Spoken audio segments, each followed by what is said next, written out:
Muy buenas tardes, estimados televidentes y radioyentes. Bien movidas han sido las últimas semanas desde nuestro anterior análisis del decursar de la administración Trump.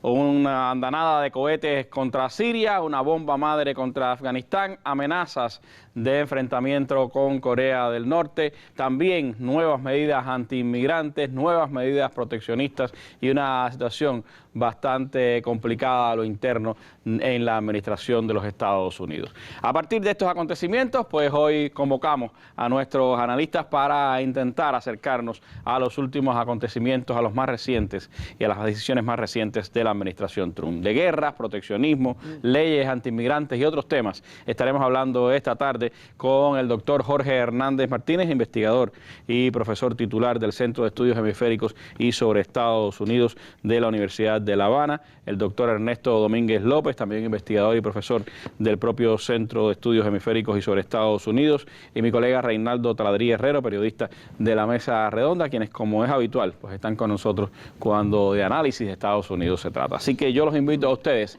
a que nos acompañen en los próximos 55 minutos para acercarnos a los últimos acontecimientos, sus implicaciones y también hacia dónde va este gobierno de Estados Unidos.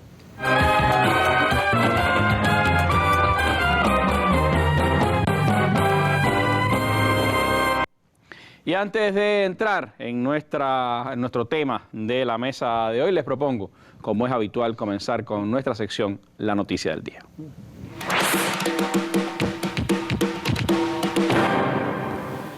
Recibe el canciller de Portugal al ministro de Relaciones Exteriores de Cuba. El ministro de Relaciones Exteriores de Cuba, Bruno Rodríguez Parrilla, sostuvo hoy conversaciones oficiales con el ministro de Negocios Extranjeros de Portugal, Augusto Santos Silva, en la sede de la Cancillería. Durante el encuentro, ambos cancilleres revisaron los temas de la agenda bilateral que se ha fortalecido en los ámbitos político, diplomático, cultural y comercial a través del intercambio de delegaciones, la firma de nuevos acuerdos y el crecimiento del comercio, la inversión y el flujo de visitantes. Los ministros abordaron también temas de interés común sobre la actualidad internacional y coincidieron en calificar de muy positivas las relaciones entre Cuba y Portugal. El canciller cubano agradeció el voto favorable de Portugal a la resolución cubana a favor del levantamiento del bloqueo económico, financiero y comercial de Estados Unidos contra Cuba. Bruno destacó la contribución de Portugal al avance de las relaciones entre Cuba y la Unión Europea, que derivó en la firma del acuerdo de diálogo político y de cooperación. El ministro de Relaciones Exteriores de Cuba, Bruno Rodríguez Parrilla, realiza una visita oficial a Portugal, respondiendo a la invitación del canciller portugués, quien había viajado a Cuba en junio de 2016. Bruno viene de haber realizado una visita oficial a España, donde se reunió con Su Majestad el Rey, también con el presidente del gobierno español, el canciller, la presidenta de la Cámara de Diputadas y los principales líderes de los partidos políticos. Participaron en este encuentro en el día de hoy en Portugal, por la parte portuguesa, Teresa Ribeiro, secretaria de Estado de la Cancillería, Joao Queiroz, adjunto al gabinete de la Secretaría de Estado, y Ana Bengström, adjunto al gabinete del ministro, así como Ruy Gómez, director de las Américas. La delegación cubana estuvo integrada también por el director de Europa y Canadá del MINREX, Elio Rodríguez Perdomo, por la embajadora cubana en Portugal, Joana Tablada de la Torre, y la embajadora Bárbara Elena Montalvo, jefa de la Secretaría del Ministro. Esa es nuestra noticia del día, con ella comenzamos esta mesa redonda, gira por Europa del canciller cubano, que ha incluido España, Portugal y próximamente a Grecia. Vamos entonces a hablar sobre Estados Unidos y estos primeros 3 meses de la administración Trump.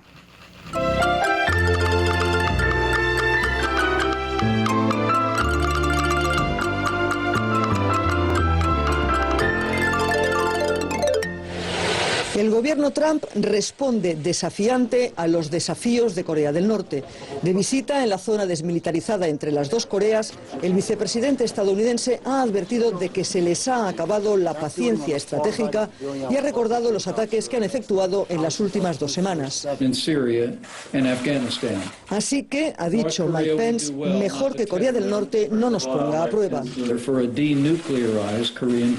Queremos, ha añadido, una península sin armas nucleares y esperamos conseguirlo pacíficamente, pero todas las opciones están encima de la mesa.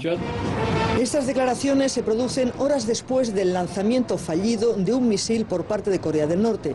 Fallido, según algunas fuentes, porque Estados Unidos lo saboteó por medios cibernéticos, algo que nadie ha confirmado. El gran intermediario, China, alerta de los peligros de una confrontación y pide a los Estados Unidos que renuncien a la instalación de un sistema antimisiles que oficialmente es para defender a Corea del Sur del vecino del norte. Y Rusia ha criticado a Kim Jong-un por temerario, pero pide a Trump que no actúe unilateralmente. Se descarta de momento una acción armada, pero hay temor a un arrebato de los líderes. Según el vicepresidente estadounidense, Washington estará siempre preparada ante un posible ataque del régimen norcoreano. Mike Pence ha hecho estas declaraciones durante un discurso en el portaaviones Ronald Reagan, que se encuentra en Japón. Por cierto, que se ha sabido que el portaaviones nuclear con bandera estadounidense que se dirigía a la península de Corea no llegará hasta la semana que viene. Esta flota ha estado en los últimos días de maniobras cerca de Australia.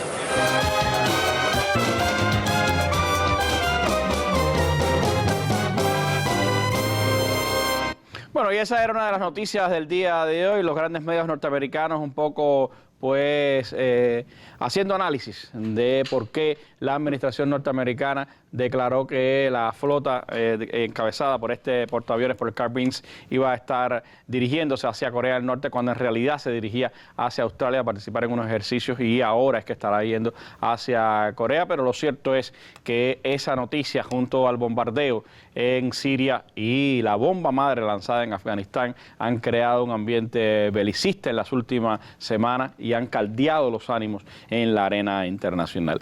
Viendo esta situación, Jorge, algunos dicen que era previsible este giro militarista de una administración que estaba colmada de generales y de hombres del establishment militar, mientras otros dicen que lo que está sucediendo es un intento de la administración Trump de quitarse de arriba los problemas internos, como han hecho otros presidentes norteamericanos.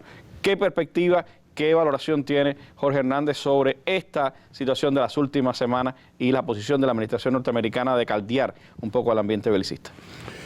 En sentido general, habría que ser, dado la etapa en que nos encontramos, está culminando este primer periodo de la administración Trump. Hemos explicado en ocasiones anteriores que existe como una suerte de mito acerca de que es posible vaticinar el rumbo de una administración cuando transcurren los 100 primeros días. Los primeros 100 días. ¿Eh? Es algo que, si recuerdo bien, se estableció desde la época del presidente Roosevelt, desde la década del 30, cuando salía del New Deal. Pero esto tiene más de mito, se pudiera decir, en un sentido que de realidad, sobre todo cuando un candidato a la presidencia y un presidente electo después, como es el caso de Trump, ha sido tan contradictorio y se ha caracterizado por un altísimo nivel de retórica. Esto es importante tenerlo en cuenta porque generalmente cuando se tiene un nivel alto de discurso y un gran nivel de promesa, la posibilidad de cumplirlo pues se aleja bastante. La figura de Trump se ha destacado por una agenda muy conservadora, y quizás en estos 3 primeros meses lo que ha tratado es de ofrecer una imagen de cierta credibilidad, ofrecer confianza a los electores, a la sociedad estadounidense, a la opinión pública internacional, al mundo en general, a los aliados del mundo capitalista en primerísimo lugar, y al mismo tiempo enviar unos mensajes a lo que pudieran ser los rivales, las amenazas o los enemigos de los Estados Unidos.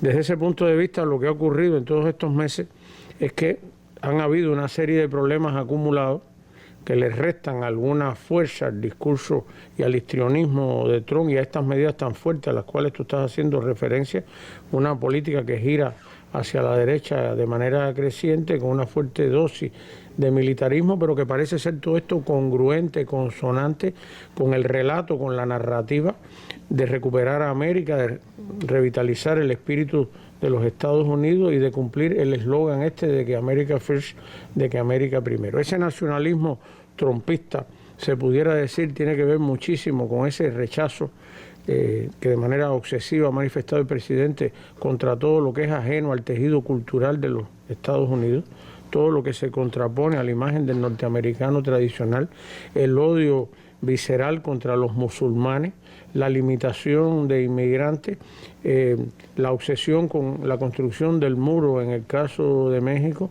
la política dirigida a limitar, a frenar, a restringir el acceso de los inmigrantes de todo tipo, y eso va aparejado del diseño, del anuncio de una política económica muy proteccionista que trata de revitalizar lo que es el lugar y papel de los trabajadores estadounidenses, de los sectores de clase media, de todo aquello que él calificó como los olvidados. Cuando se dirigía a ellos les decía, ustedes no van a volver a ser olvidados.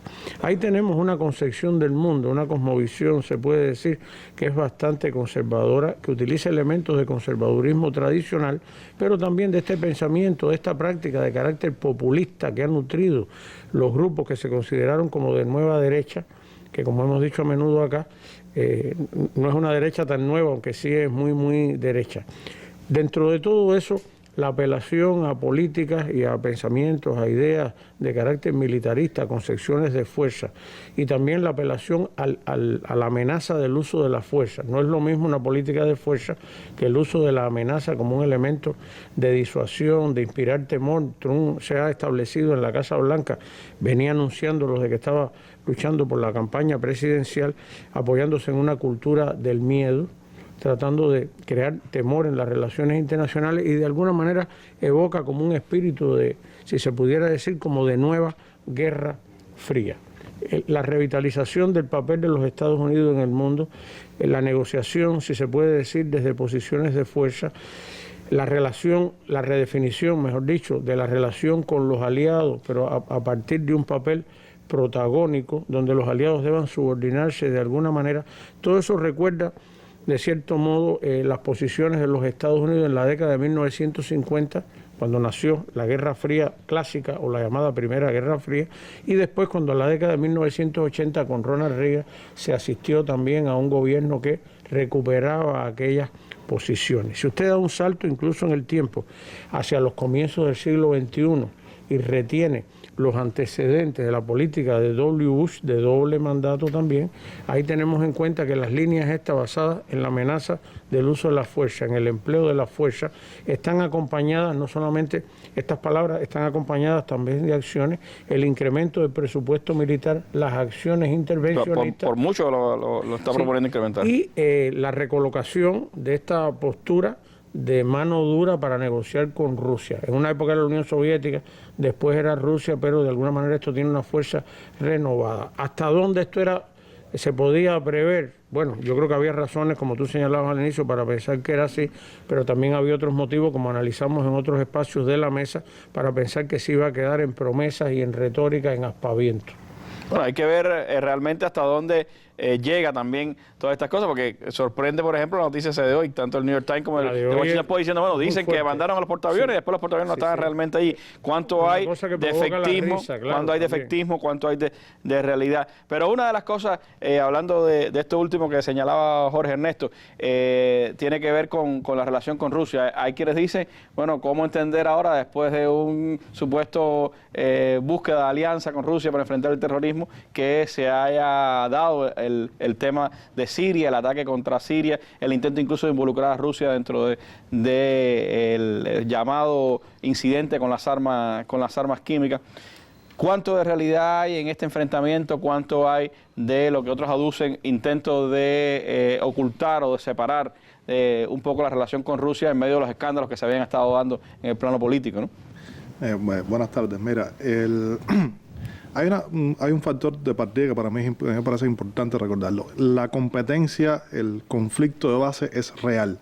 Con Rusia, con China, competencia en el sistema internacional, las grandes potencias tratando unas de reorganizar ese sistema a partir de las nuevas relaciones de poder, los nuevos balances de poder en ese sistema.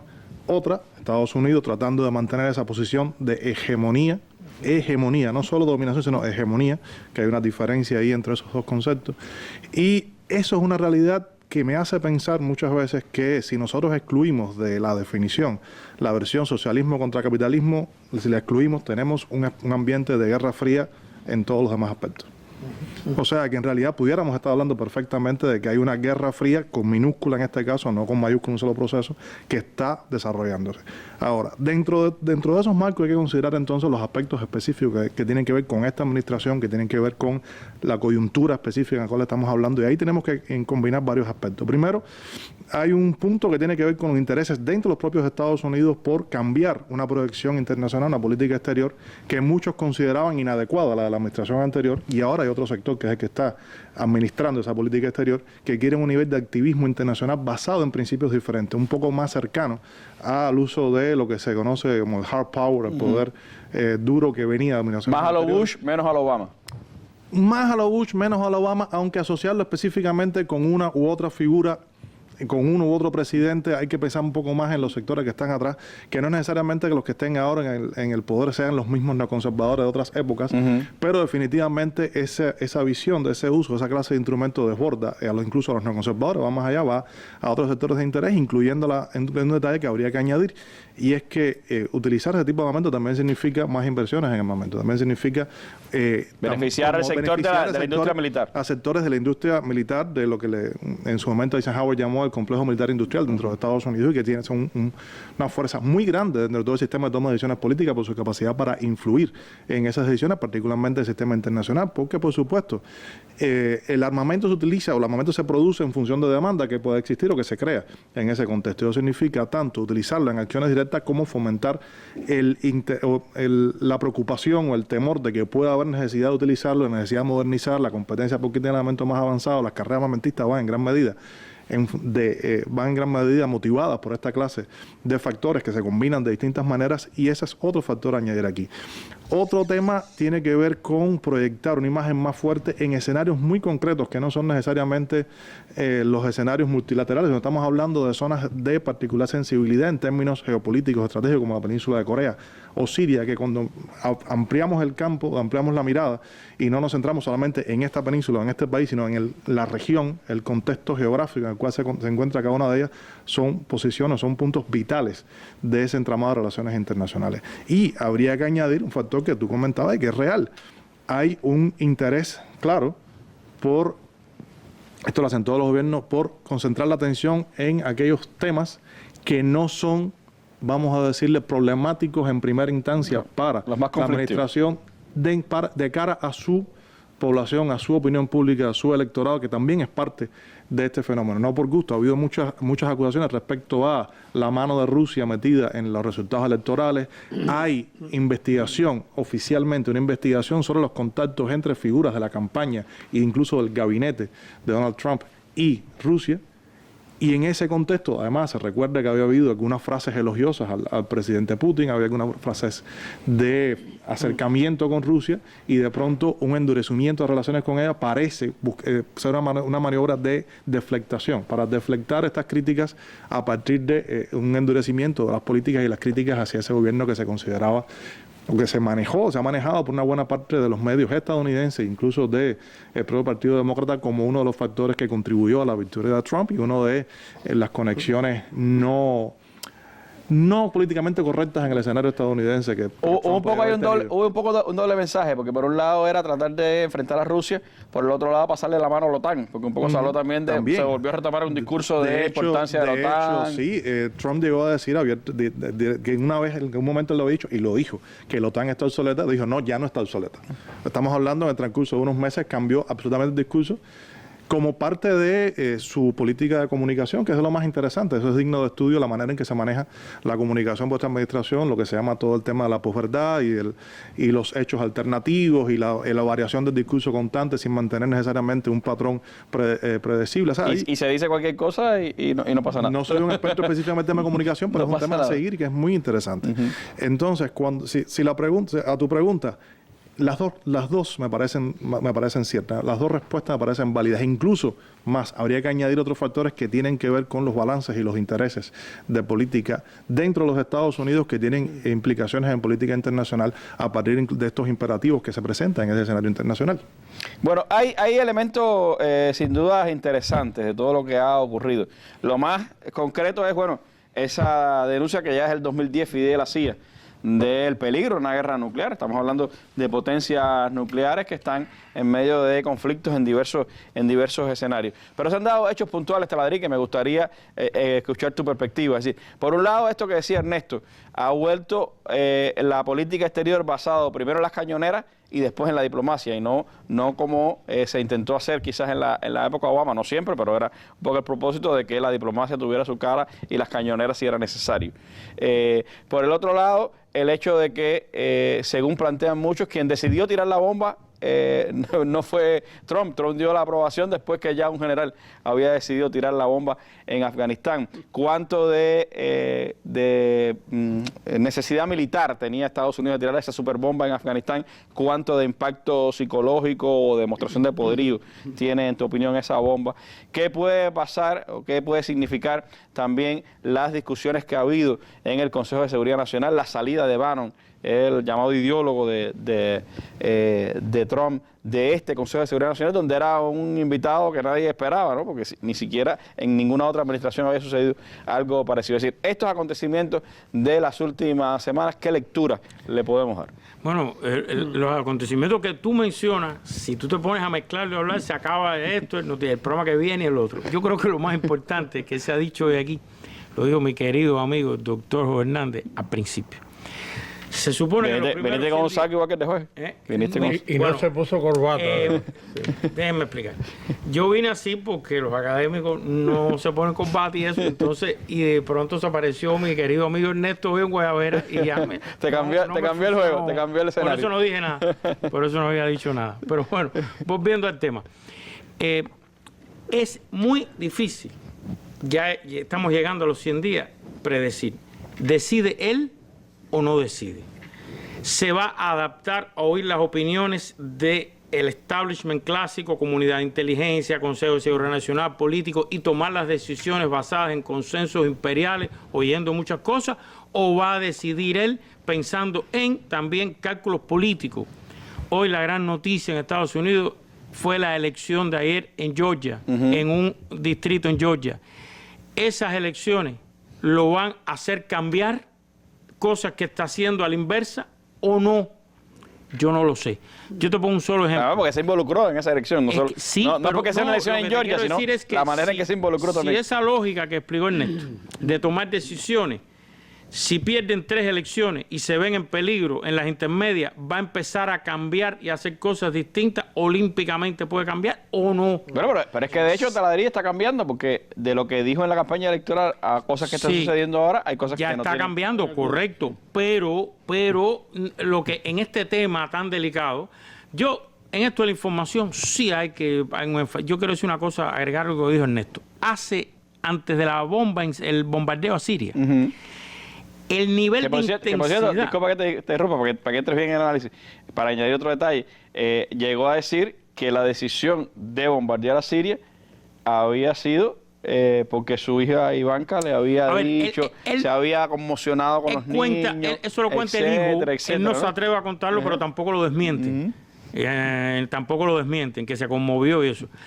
Pero volvemos a lo mismo, es un estilo inédito de comunicar de la Casa Blanca, del poder central ejecutivo hacia la sociedad americana y de relacionarse con todo el mundo, con los electores de un distrito ayer, con los medios, con los políticos, con todo el mundo. Hay un cambio en la forma de relacionarse que mucha gente piensa que es confusión total. El libro favorito de Steve Bannon es de uno de los filósofos chinos, no me acuerdo cuál ahora, los clásicos, que decía que el arma fundamental en la guerra es confundir a tu enemigo. Y es Sun Tzu el que lo dice, ¿no? Bueno, es confundir. Y Steve Bannon es fanático de ese libro del ideólogo chino, y hay quien dice que es eso lo que están haciendo, pero tampoco se sabe. Mira, por ejemplo, hoy, el día de hoy, 2 noticias, la mesa redonda siempre da noticias.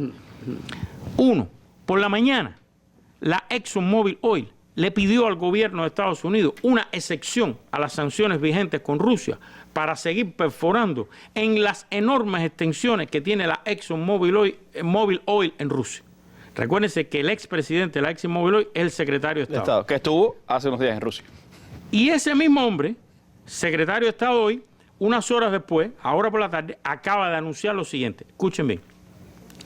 Ha llegado el momento de determinar si Irán está cumpliendo o no con el tratado firmado con la Unión Europea, con nosotros, con China, con Rusia, nuclear. Revisar el acuerdo. No, que hay que ver.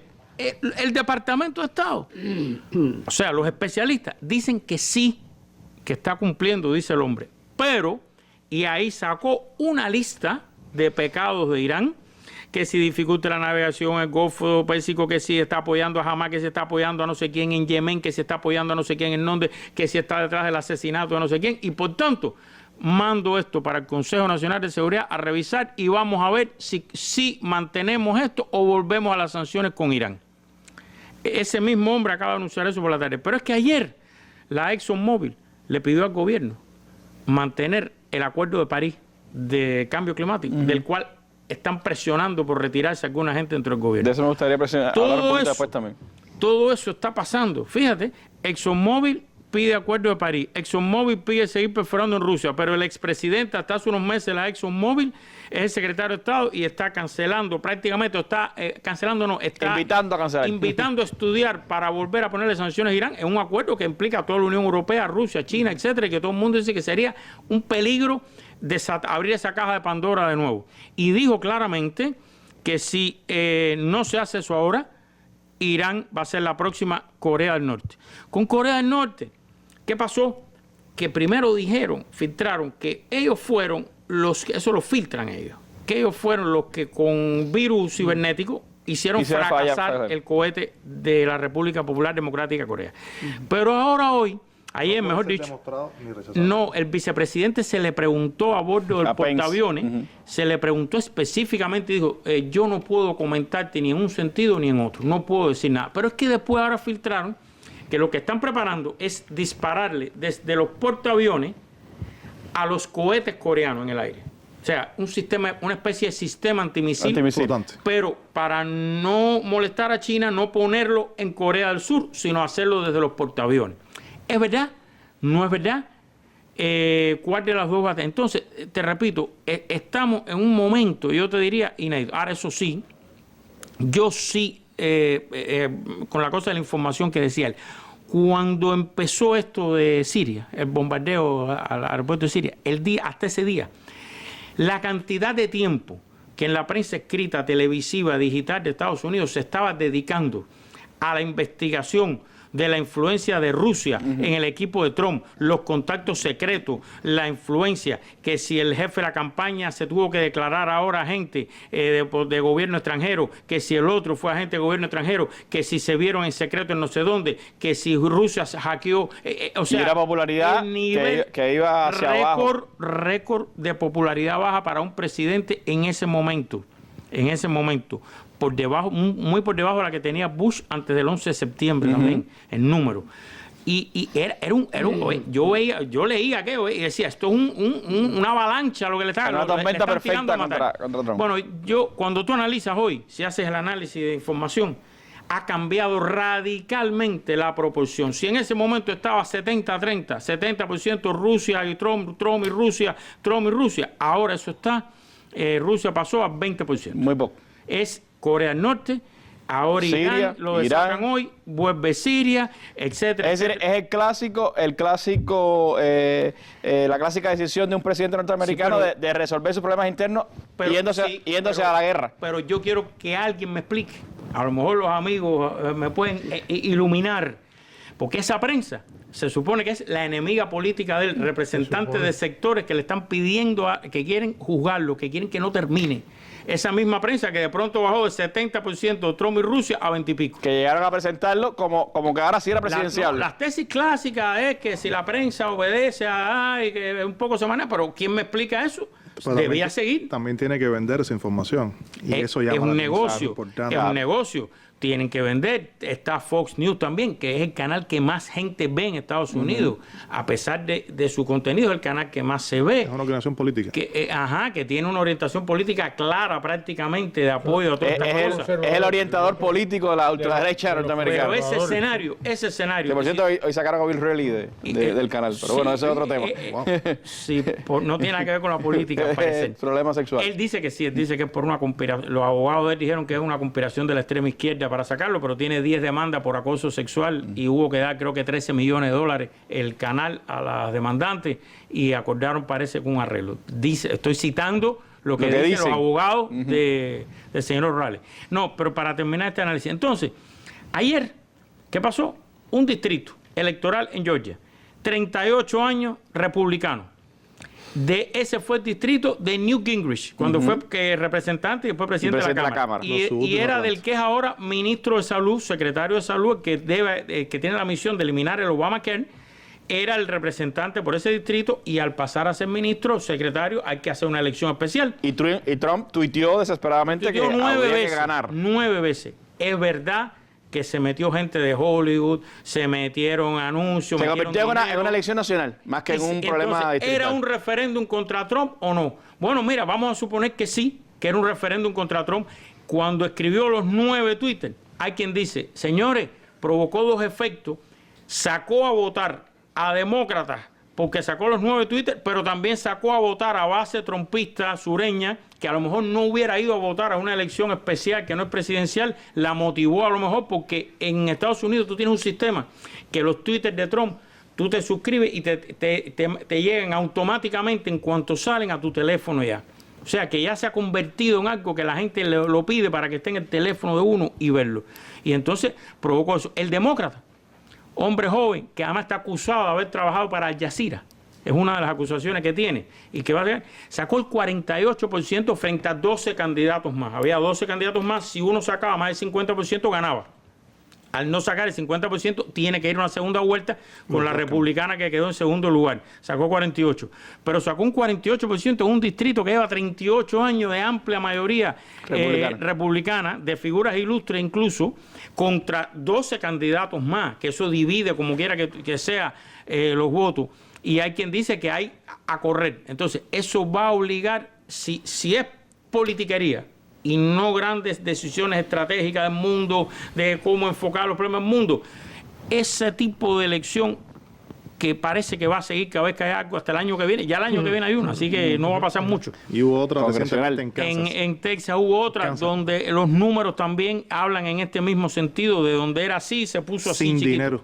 El demócrata sin dinero en Kansas. Exacto. Y hoy renunció un importantísimo republicano de Utah, no se va a reelegir, quiere ser gobernador, pero ese fue uno de los que le cayó arriba un vendaval en un meeting de ciudad de esto, en un town hall meeting, le cayó arriba. Jason Chaffetz ya no se va a reelegir, que es un peso pesado republicano. Claro, quiere aspirar a gobernador y se quiere quitar de arriba, dice, la sombra de Washington. Entonces, miren qué complicado. Entonces, en ese contexto, ¿quién puede hacer el clásico análisis de escenario? No se dice así, doctor, los escenarios posibles, escenario 1, escenario 2, escenario 3. Pregúntale a Ernesto. Ernesto, bueno, a los dos. Tenemos como 12 o 15 escenarios. Como 12 o 15 que están sujetos a que el hombre a lo mejor diga, porque es el comandante en jefe de todas las fuerzas militares de ese país y tiene toda la autoridad, y el hombre ya dijo el otro día, aquí el que decide con lo de Steve Bannon, su asesor, aquí las decisiones las tomo yo. Él es un buen hombre que trabaja para mí, él sigue en Trump Organization, trabaja para mí, no sé qué, pero las decisiones las tomo yo. Entonces, ¿qué quedamos? ¿Cómo es el establishment? Un nuevo establishment que se ha colado, el antiguo, el ex Tea Party con la derecha alternativa.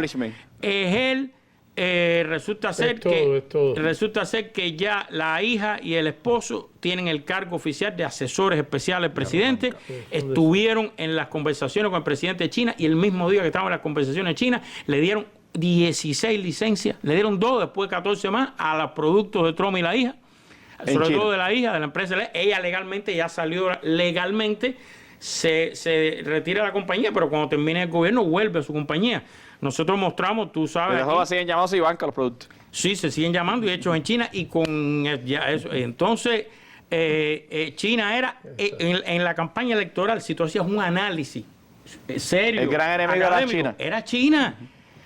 Él llegó a decir con el avión de Ronald Reagan atrás, en el Ronald Reagan, en la biblioteca Ronald Reagan, en ese debate, él dijo, se viró y le dijo, creo que fue a Bush, no, presidente Putin es un mejor líder, mucho más líder que nuestro presidente actual, que Obama. Lo dijo textual, Trump, y China era, la voy a sancionar por esto, la voy a sancionar, y miren, he tenido magníficos meetings, magníficas reuniones. He tenido magníficas reuniones, grandes reuniones con el presidente chino. Pero los 59 de Tomahawk fueron cuando el presidente chino estaba sentado allí, terminó la comida y se lo dijo, y lo llamó aparte y le dijo, le acabo de tirar 60 y pico en medio del pastel de chocolate.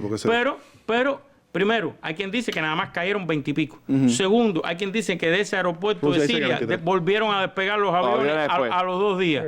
Y tercero, la bomba de Afganistán, hay quien dice que eran los túneles que construyeron ellos contra la época, contra las tropas soviéticas, que ellos mismos lo habían construido y que tenían los planos. O sea, ha sido realmente más efectismo en realidad que en términos militares, ¿no? Mira, Randy, porque no hubo destrucción del aeropuerto en Siria. Lo que explotar la superbomba esa para supuestos túneles en Afganistán que habían construido ellos, y por otro lado los famosos portaaviones que estaban en Corea no han llegado todavía a Corea. Dicen que fue un problema de mala comunicación, que iban a una maniobra, no iban para allá. Pero, por ejemplo, ahora están diciendo por la tarde que los aviones sirios los han movido hacia una base que controlan los rusos en Siria para que estén dentro de la base rusa. Por ejemplo, eso complica más, si es así. Y acaba de salir declaraciones de un importante académico del Instituto Tecnológico de Massachusetts, profesor emérito, diciendo que es mentira, que los sirios hubieran hecho eso, que como está, las imágenes que hay del lugar, que eso está hecho desde tierra, que eso era imposible. Dice que se hizo desde tierra. Que eso era imposible hacerlo. Cuando tú analizas eso en los famosos escenarios que se hacen de qué puede pasar, es bien complicado, bien complicado. Hay quien dice, a la larga, el establishment se impone. A la larga, a lo mejor lo juzgan, le hacen impeachment por algo. A la larga, a lo mejor le hacen un Watergate. Hay quien dice, no, lo que ha cambiado es la sociedad americana y el cambio viene de adentro hacia arriba. Hay quien dice que no es así. Bueno, y como siempre, el doctor Domínguez me está diciendo, ¿y por qué no pueden ser las dos al mismo tiempo? ¿No es así? Realmente 100 días todavía no es tanto tiempo como para determinar, pero lo que sí ha pasado, muchísimas cosas en poco lo que decía acá el doctor Hernández, sí es verdad. Que hay ya líneas que tú tienes claras. Cuando Obama dijo, le voy a tender la mano a mis enemigos y vamos a aplicar una diplomacia inteligente las revoluciones, las conspiraciones de comunidad de inteligencia, pero esa política más o menos... Pero había un programa, pudiéramos decir, más claro. Hoy lo que estamos hablando es de mucha confusión o de caos. La teoría del caos. Incertidumbre realmente. Hay mucha incertidumbre de los propios agentes del establishment americano. Gracias, Taladri, por este comentario. El presupuesto militar de Estados Unidos supera el de todos los demás países juntos. Sus exportaciones de armas duplican o triplican a las de los demás estados. Sus arsenales nucleares desplegados suman más de 5.000 armas estratégicas. Sus bases militares en el exterior superan las 500. Sus portaaviones nucleares y flotas navales dominan todos los mares del planeta. ¿Acaso el sueño americano puede ser modelo para el mundo? Fidel Castro Ruz, 27 de enero de 2011. Reflexión: el Estado de la Unión. Fidel, soldado de las ideas. El sitio web más completo sobre la vida, el pensamiento y la obra de Fidel Castro. Sus discursos, reflexiones y otros artículos. Una cronología de los más relevantes hechos de su historia revolucionaria. Un compendio de sus viajes por el mundo llevando la voz altiva de su pueblo. Una amplia recopilación de fotos y videos de importantes momentos de su vida. Libros, afiches, opiniones de personalidades de todo el mundo, todo ello en www.fidelcastro.cu.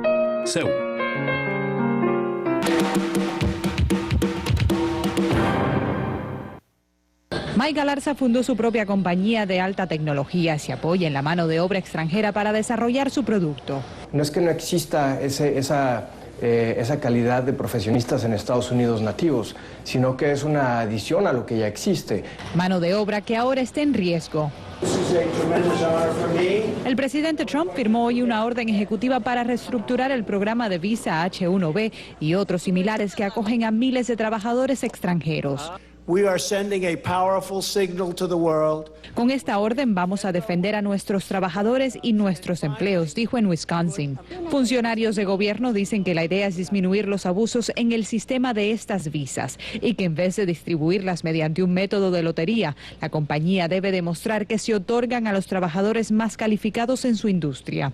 El empleado que viene de afuera sea uno que realmente traiga condiciones especiales para ayudar y aportar y no quitar del empleado estadounidense actual. Las compañías de alta tecnología rechazan el cambio. Si no podemos traer los trabajadores aquí, a lo mejor tenemos que ir allí donde están los trabajadores.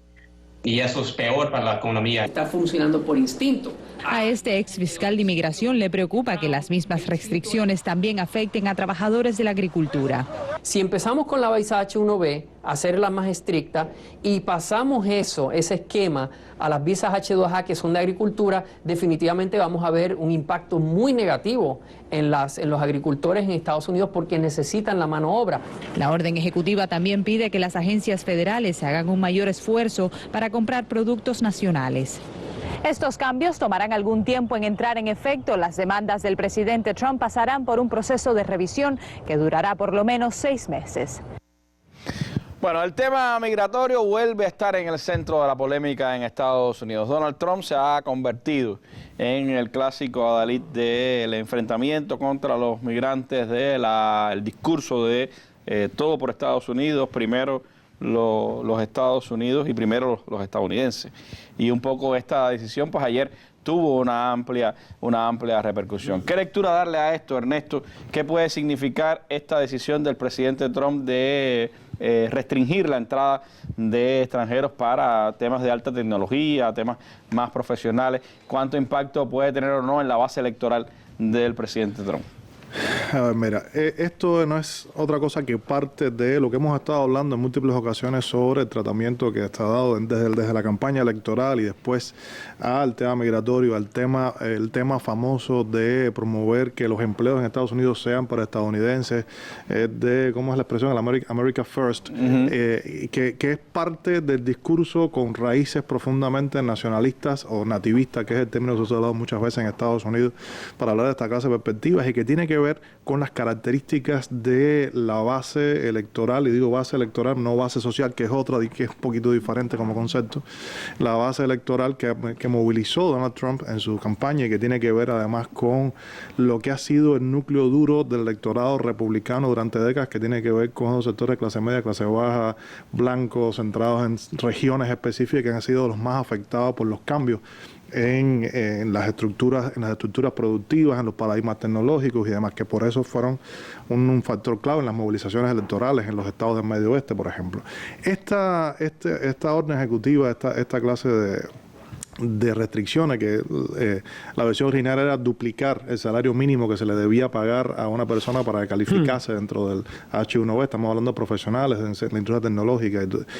Lo que está ejerciendo determinada presión, una presión importante sobre los sistemas de contratación de las empresas de tecnología de punta, y afecta incluso relaciones a nivel internacional, porque por ejemplo uno de los países que más cercanos estaba en este proceso era India, precisamente, que era la que recibía suministrador importante, un suministrador fundamental de productos, pero también de fuerza de trabajo altamente calificada para todas las industrias informáticas dentro de Estados Unidos. Los programadores indios son famosos a nivel internacional por su trabajo y por la calidad de ese trabajo, y que además están muy presentes en todos los ámbitos de este tipo de industrias. Esto tiene que ver mucho con los sectores, como es el ejemplo clásico de Silicon Valley, como se comentaba aquí fuera de cámara, y es parte del tema. Ahora, que Silicon Valley siempre se identifica un poco más, pudiéramos decir, en los últimos tiempos con los demócratas, ¿no? Sí, es una visión más liberal, lo que el liberalismo significa en Estados Unidos, y junto con esto, por supuesto, esto habría que incorporarlo aquí. Estarían en contra de los intereses o incluso las opiniones de un sector que se ha mostrado,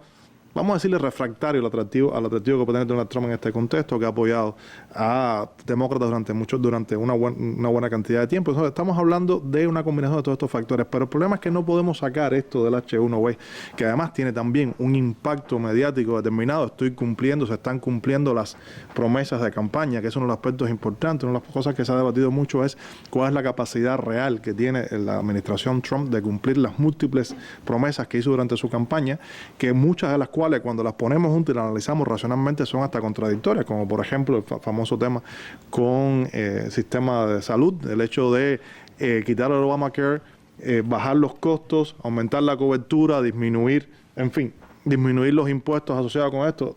¿Cómo se puede, cómo todo eso cuadra en las matemáticas? Es muy difícil que cuadren, pero de alguna manera tiene que al menos dar la imagen que se está cumpliendo con las promesas electorales, porque de hecho tiene que ver con lo que estaba hablando de las próximas elecciones a medio término, tiene que ver con todo esto, porque si no se entregan resultados es muy difícil que se pueda volver a movilizar de la manera en que se movilizó ese sector, y estamos hablando de elecciones que fueron realmente apretadas en muchos casos. Estamos hablando de eso. No está hablando de 2020, está hablando de 2018. 2020 también, pero eso queda más adelante. Elecciones congresionales a la vista. Entonces, dentro de todo eso hay que ubicar esta decisión. Es parte de todo este entramado. Hay que ponerlo junto con las restricciones a la entrada a Estados Unidos de personas, de la famosa prohibición de entrada de los 7, después 6 países, y que ha sido bloqueada 2 veces por el sistema de cortes en Estados Unidos. Hay que ubicarlo junto con toda la política esta del muro, o sea, la idea de construir el muro, que también ha estado en la polémica. Se firmó una orden al respecto, pero el tema está qué dinero se va a utilizar para eso, cómo se financia, quién lo hace. En fin, hay todo un debate al respecto, que incluyendo hasta empresas mexicanas estaban involucradas en la posible licitación para la construcción del muro, lo cual es interesantísimo, si lo sabe de paso. Y junto con todo eso hay que entender también que en la base hay un claro rechazo de estos sectores de la sociedad estadounidense a todo lo que sea diferente. Es parte del proceso fundamental. La resistencia al cambio en el sentido demográfico y cultural, que está representado a los ojos del estadounidense medio por todas estas oleadas migratorias, por la presencia de esta comunidad dentro de Estados Unidos, que muchas veces ni se entienden, como muchas veces no se entienden, me refiero que es tan diferente que entender los modos de vida de estos grupos humanos que son diferentes cuesta trabajo para muchas personas. Eso le pasa a todo el mundo. Y cuando se exacerba ese discurso anti-inmigrante, anti el otro, pues evidentemente se crea un clima mucho más se crea un clima de eso, ¿no? Y se generan además expectativas sobre políticas o propuestas de políticas. Son políticas públicas lo que estamos hablando. Hay un grupo de expectativas e imperativos para la propuesta o la oferta de políticas públicas en ese contexto. Y dentro de ese contexto hay que ubicar todo esto. Y uno de los temas importantes aquí es las diferencias culturales que se generan de esto y cómo se interpretan dentro de todo este entramado. ¿Se mantiene lo americano, lo estadounidense como tal, o eso es una realidad en transformación y hay oposiciones a esto? De hecho, recuerdo justamente hablando con unos amigos al respecto, las diferencias que existen entre las sociedades occidentales y sociedades no occidentales, cuando eso lo trasladamos al contexto de un país en permanente transformación y que se están viendo.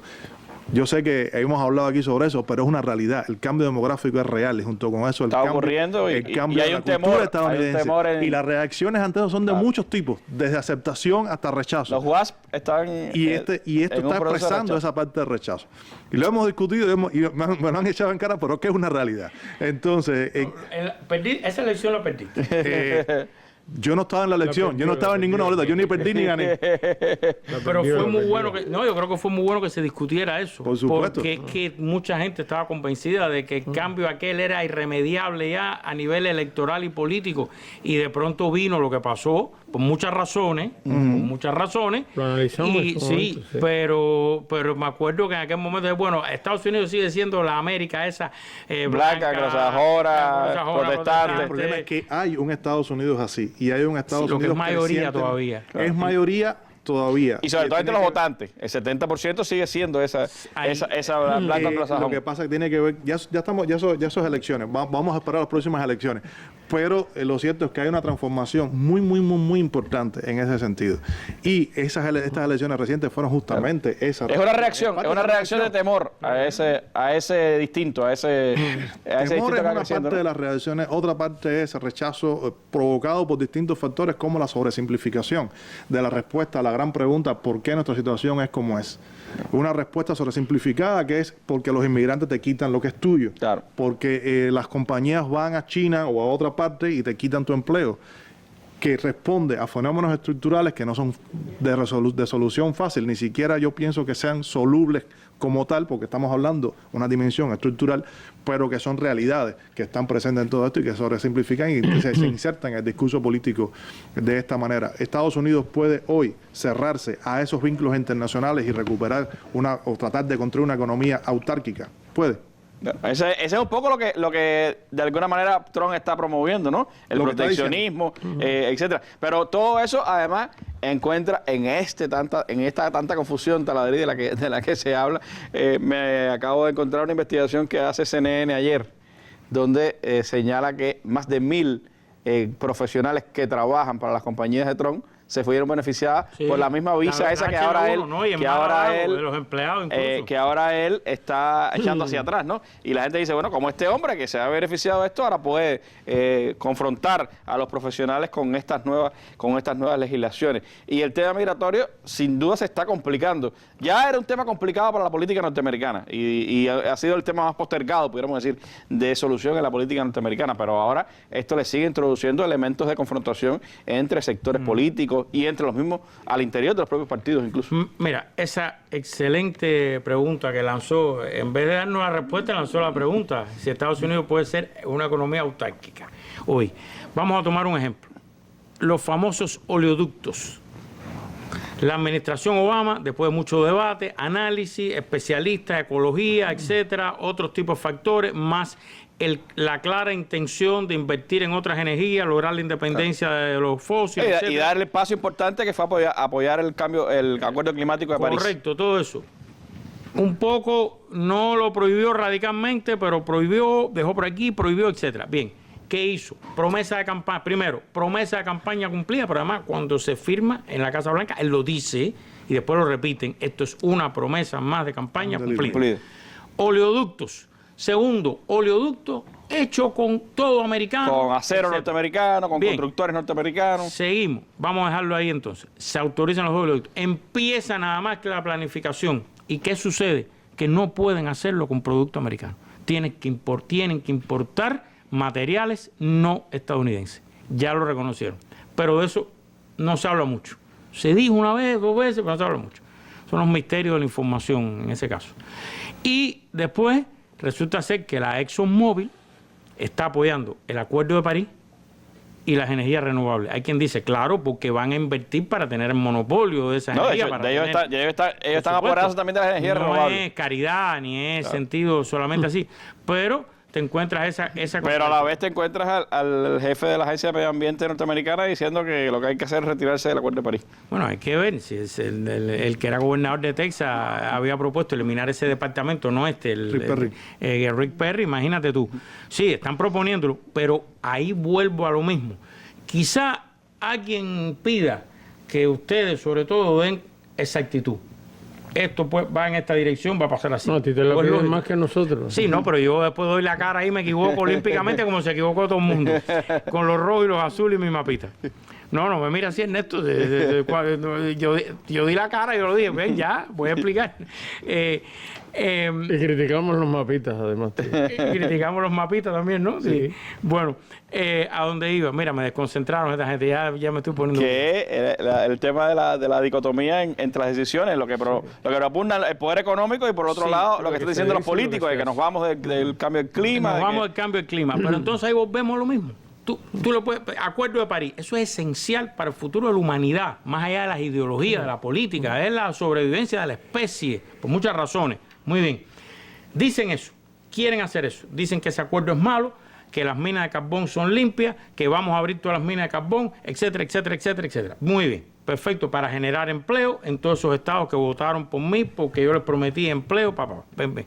Pero entonces empiezan a lo mejor a chocar con la realidad que el establishment le presenta. Mire, presidente, tal cosa. Mire este estudio. Mire lo que pasaría. Mire esto. Información de gobierno, seria, dura, no para los medios. Y entonces, ¿qué va a pasar ahí?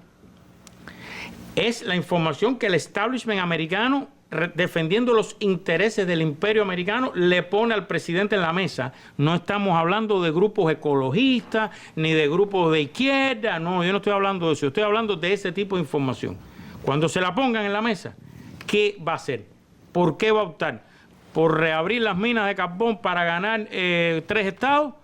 ¿O por intereses estratégicos que a lo mejor no coinciden, suponiendo? Detalles, son 70.000 empleos en las minas de carbón, 670.000 en energía renovable. Eso es lo que decía Obama todo el tiempo. Exacto, eso era lo que pasa es que ese es el discurso de Obama. El de este hombre es mirando a Wisconsin, a los lugares... Pensilvania específicamente. Exacto. Ahora... Es posible, Jorge, entonces, que haya un cambio también en la percepción económica y comercial de Trump, que el discurso súper proteccionista tenga algún giro Incluso se habla ahora de que el FMI, su reunión anual, ahora su reunión semestral, la va a dedicar al tema de cómo enfrentar el proteccionismo. Es decir, el FMI un poco enfrentando a lo que está diciendo Trump por otro lado. Como el tiempo se termina, apenas algunos telegramas. La primera idea con respecto a ese punto, como con otro, yo creo que la palabra para designar el mejor análisis aquí, lo que mejor califica esto es la palabra dialéctica. Es decir, hay que verlo todo desde el punto de vista de las contradicciones. Respecto de toda esta retórica en favor del proteccionismo y de la promesa que ha hecho Trump contra el libre comercio y todo eso que ha llevado a muchos a cuestionarse si Trump va a echar abajo la globalización. Indudablemente ese proceso es objetivo. La tendencia del imperialismo contemporáneo a la transnacionalización, la esencia del capitalismo es la internacionalización del capital. Y en la era del siglo XXI eso es un proceso que no se puede revertir. Se podrá retrasar, habrá medidas que lo obstaculicen en algún sentido, pero esa es la tendencia. El capitalismo contemporáneo, el del siglo XXI, es un capitalismo cada vez más transnacional. Las fronteras ya son un retén, tienen que irse hacia afuera. La filosofía que es de que el mundo es la aldea global, eso hay que someterlo a mucho escrutinio, a constante revisión, pero como decía, el pensador norteamericano Immanuel Wallerstein, de la teoría del sistema mundo y de la economía mundo, el mundo es eso, las interconexiones es lo que lo está presidiendo todo. Y desde luego que ningún país, ni Estados Unidos, que sigue siendo el gigante del barrio, en crisis hegemónica y todo lo que se quiera, tiene una economía, ni un militarismo, ni una política mundial autárquica. Todo está interrelacionado. El otro punto sumamente importante y como telegrama es que el fenómeno Trump, por llamarlo de alguna manera, es fruto, no se puede perder de vista esto, lo hemos repetido hasta el cansancio todos, es fruto, es resultado de las contradicciones y de la crisis de los Estados Unidos. El hecho de ver a Trump como un exponente del Partido Republicano es un enfoque errado. Recordemos que el propio partido lo crucificó, si se puede usar esa palabra, hasta cierto punto, y que por tanto, al hablar de bases electorales tradicionales de los republicanos y de los demócratas, estamos hablando de una zona que se desdibuja constantemente. Recordemos que Obama, con todas las bondades que prometió y la promesa de hacer una reforma migratoria integral, fue el presidente que más mexicanos deportó y todo eso. Entonces, desde este punto de vista, nosotros tenemos que ver que tanto la guerra de Trump en el primer mes y en estos 3 meses primero contra la prensa y todo eso es parte de un proceso que hay que seguir investigando dentro de los Estados Unidos, y que el país, por último, sí, el país ha cambiado muchísimo desde el punto de vista de la estructura social, clasista, demográfica y étnica, pero también sigue exhibiendo muchísimas permanencias o continuidades. Y desde ese punto de vista es que se puede comprender lo ocurrido. Termino con una idea. Como estamos hablando de un nuevo presidente apenas 3 meses después, lo estamos analizando desde el punto de vista del proceso electoral último. Y para entender esto hay que verlo más allá de las coyunturas electorales. Es un proceso, por supuesto, político y social grande que está ocurriendo en Estados Unidos, histórico, y del que, por supuesto, seguiremos hablando en otros momentos. Son muchos temas, pero creo que nos hemos acercado a los más importantes de lo que ha acontecido en las últimas semanas. Le agradezco a mis panelistas que me han acompañado esta tarde. Me despido recordando algo que decía Bob Marley: las guerras seguirán mientras el color de la piel siga siendo más importante que el de los ojos. Nos despedimos con imágenes del día, de guerra también, de algo que ocurrió en Cuba hace ya 56 años.